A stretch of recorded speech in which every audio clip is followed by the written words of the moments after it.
अस्सलाम वालेकुम स्टूडेंट, जैसे कि आप लोगों को पता है कि हम यूनिट नंबर 3 बिज़नेस मैथमेटिक्स ये कंप्लीट कर चुके हैं। इसके तीनों टॉपिक्स हम पढ़ चुके हैं, profit and loss, discount and business partnership. इस वीडियो में हम डिस्कस करने वाले हैं इसकी रिव्यू एक्सरसाइज। तो रिव्यू एक्सरसाइज बहुत इंपॉर्टेंट है एग्ज़ाम पॉइंट ऑफ व्यू से, और मैथ का एक ऑब्जेक्टिव एग्ज़ाम है जो 20 मार्क्स का होता है। उसमें सिंपली अगर आप ये एक्सरसाइजेस पढ़ लेते हैं और टिक कर देते हैं तो ये आप बहुत सिंपली 20 मार्क्स गेन कर सकते हैं। ठीक है, तो रिव्यू एक्सरसाइज स्टार्ट करते हैं। इन सर्कल द करेक्ट आंसर। ये आपको कुछ क्वेश्चन गिवन है, इसके 4 ऑप्शन हैं। इनमें 4 ऑप्शन में से एक ऑप्शन करेक्ट है जिसको आपको टिक करना है। ठीक है, पहला है profit is earned when. Profit कब होता है? तो यहाँ पे आपको 4 ऑप्शन है। SP is equal to CP, SP is less than CP, SP is greater than CP and none of them. तो प्रॉफिट हमेशा याद रखें, जब भी प्रॉफिट होगा सेलिंग प्राइस ज़्यादा होगी कॉस्ट प्राइस से। इसका करेक्ट आंसर है C। ठीक है, लॉस इज़ देयर। मैंने आपको बताया था जब हम लॉस टॉपिक डिस्कस कर रहे थे कि जब लॉस होगा तो सेलिंग प्राइस कम होगी और कॉस्ट प्राइस ज़्यादा होगी। तो इसका करेक्ट आंसर है B, क्योंकि इसमें सेलिंग प्राइस कम है और कॉस्ट प्राइस ज़्यादा है। ये सिंबल होता है लेस देन का और ये सिंबल होता है ग्रेटर देन का। ठीक है, थर्ड क्वेश्चन है profit percentage is equal to. अब यहाँ पे आपको प्रॉफिट परसेंटेज का फॉर्मूला पूछ रहे हैं सिंपली, और यहाँ पे एक हिंट दे दिया है इन्होंने कि इसमें सेलिंग प्राइस ज़्यादा है कॉस्ट प्राइस से।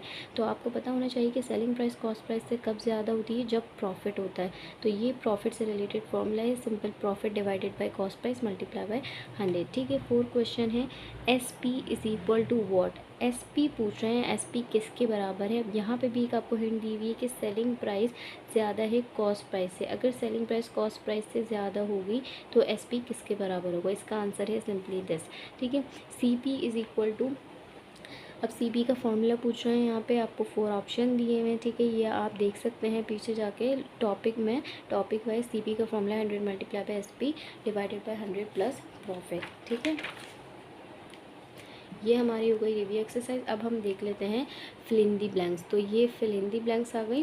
अच्छा, फिल इन दी ब्लैंक्स में हमारे पास कुछ इस तरह से है कि पहली फिल इन दी ब्लैंक है the price at which a particular item is purchased is called dash. कोई भी आर्टिकल जिस प्राइस पे ख़रीदा जाता है उसको हम क्या कहते हैं? वो कहलाती है कॉस्ट प्राइस CP। ठीक है, सेकंड है the price at which N article is sold out is called dash. कोई भी आर्टिकल जिस प्राइस पे बेचा जाता है उसे हम कहते हैं SP मीन्स के सेलिंग प्राइस। ठीक है, अब यहाँ पे थर्ड क्वेश्चन है when SP is greater than CP, CP is equal to SP minus dash. एक हिंट दी हुई है आपको कि सेलिंग प्राइस ज़्यादा है कॉस्ट प्राइस से।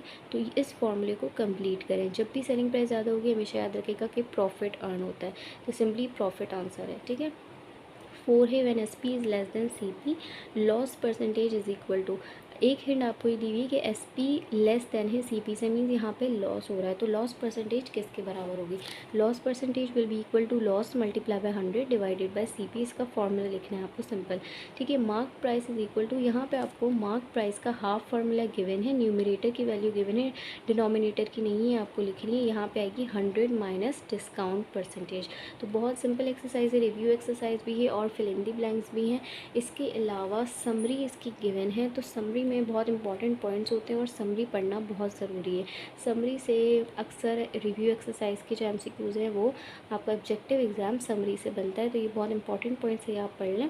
The price at which a particular item is purchase is called cost price, it is denoted by CP। ठीक है, कोई भी आर्टिकल जिस प्राइस पे ख़रीदा जाता है उसे हम कहते हैं कॉस्ट प्राइस और उसको डिनोट करते हैं हम CP से। ठीक है, the price at which an article is sold out is called sale price, it is denoted by SP।